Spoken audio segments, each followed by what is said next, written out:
Hi, Talia. It's your uncle. Actually, I'm your great uncle. I am your grandfather's brother. Your mother's father's brother. I heard that you wanted to hear some turkey stories about when me and your grandpa, my three sisters, were growing up. My parents raised big old flock of turkeys every year. We would get them in, I think, early March in the spring. They'd be little tiny chicks, about that big. And we would have thousands of them, thousands. I don't know how many exactly, maybe 10,000, maybe 15,000. Anyway, they would come and we would put them inside these little areas that were fenced off by a fence about that high, and it had a heater over it so that they stayed warm, and we would keep them there until they got bigger, and then when they got about this high, we would let them out of those pens and let them roam around in the big old poultry house that we kept them in. And that was a big old building that my dad built back in the 1950s. Anyway, I have many stories to tell you, but I'll try to keep it down to just a few so you don't get too bored, okay? First of all, you might notice this thing on my head. Well, they are turkey feathers. Actually, they're fake turkey feathers, but whatever. Anyway, Native Americans used to use turkey feathers a lot in their headdresses and other ornaments. So turkeys have been a very valuable bird in our country for hundreds of years. In fact, Benjamin Franklin, one of the founding fathers of our country, which you will learn in school, he wanted to adopt the turkey as our national bird instead of what it is now, the American bald eagle. Ha! I don't know. So, the first story I'm going to tell you is when I was about, I think, 8 years old. And in the summertime, we had to take the turkeys out into the open range. We had to pack them up and haul them out of the building that they were in, that I was just talking about. And then we had to put them in trucks and haul them out to this big open area where we had a fence, and it was a very large area. We called it the open range, and we would take the turkeys out there and they would live out there all summer long. We would feed them, of course, and take care of them, and I got to spend every summer guarding them with my trusty border collie Queen, and it was a wonderful way to grow up. I just love those memories. But anyway, I was about 8 years old. We were out on the range, and we were in this little cabin that my dad built for us. This little thing had bunk beds in it, and a bed for him, and a heater, and we would spend the spring, late spring, summer, and fall watching over the turkeys. And one night, we were all asleep, and suddenly I jumped out of my bunk bed and ran to the door yelling, "I've got to go take care of those turkeys. I gotta go take care of them right now." And I opened the door and ran out into the night, and my dad started chasing me, grabbed me. Wait a minute, where are you going? What are you doing? And I was sleepwalking the whole time.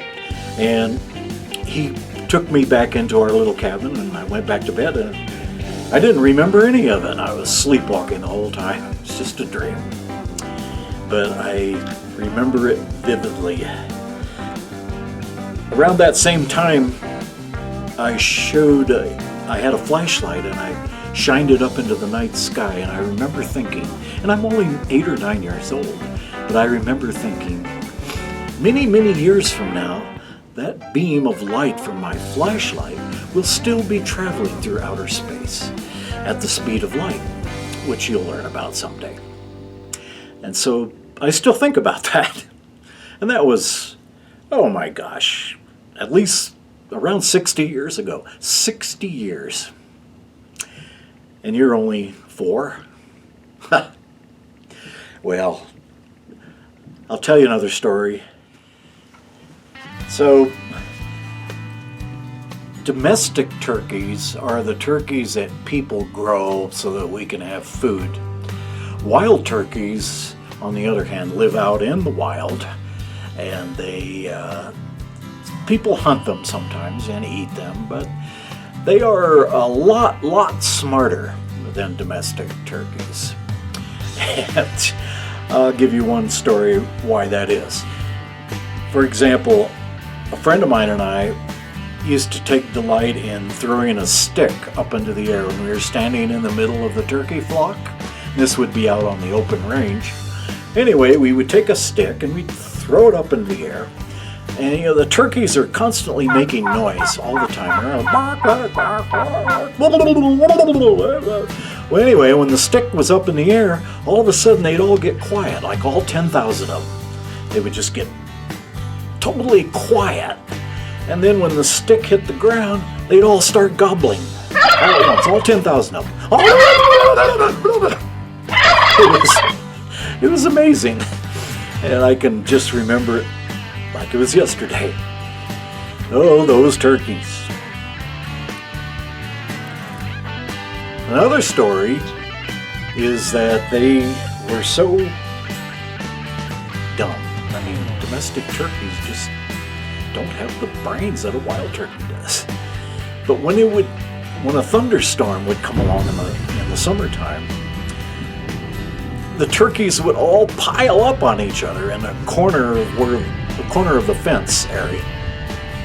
They would pile up on top of each other until the ones underneath started smothering to death. They would kill each other trying to escape the thunder, so my job was to go in and pull them all apart so they didn't kill each other. And that was a big job, because they're pretty big birds.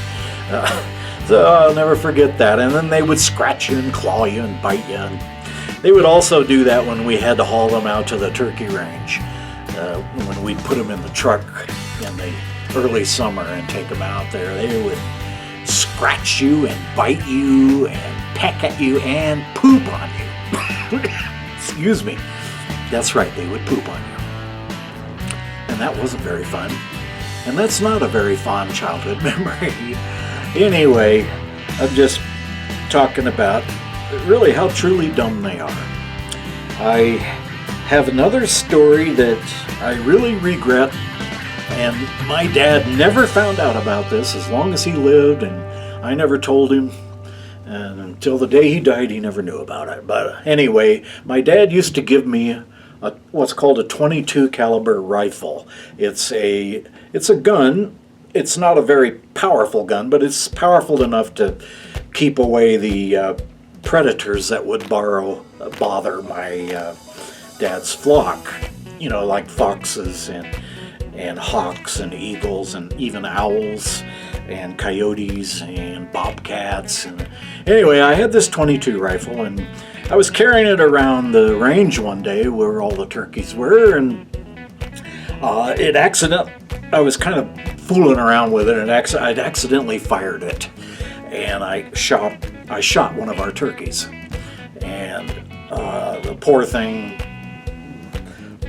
was thrashing around for a while, and then it died, and I felt terrible, and I still feel terrible. So I was scared to death that my dad would find out, because every time we lost a turkey it cost us about $20 or more, I don't know. So I took the turkey off of the range into another area, and I buried it, and I never told my dad, and since there were 10,000 of them, he never missed it. So Dad, if you're listening, wherever you are, I apologize for killing that turkey. It was an accident. The last story I'll tell is one day me and my trusty border collie Queen were guarding the flock, and we were walking near where the fenced in area was. along a creek. It's called Left Hand Creek. It's near Boulder, where we used to live.